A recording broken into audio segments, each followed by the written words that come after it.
Aku takkan berhenti, aku takkan mengalah, aku takkan give up.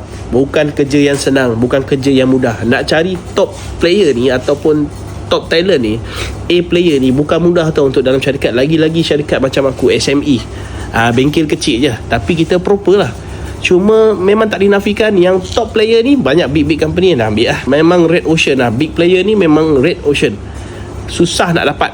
Semua orang dah tawarkan dengan gaji lebih baik, environment kerja lebih baik, culture yang lebih baik, benefit yang lebih baik, semua tu. Dan semua tu aku tak boleh lawan, sebab aku adalah SME.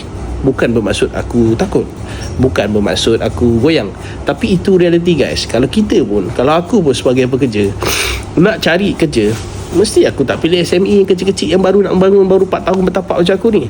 Tapi aku tak give up. Aku tak akan give up. Aku akan terus cari sampai dapat.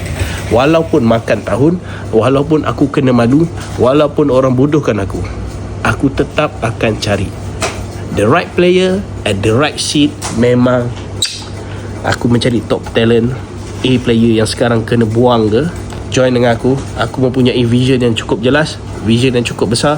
Aku perlukan orang yang support vision aku.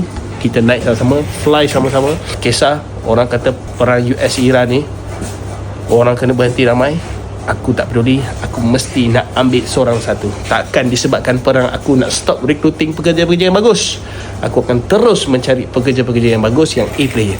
Pastikan yang C player kau jangan minta kerja dengan aku.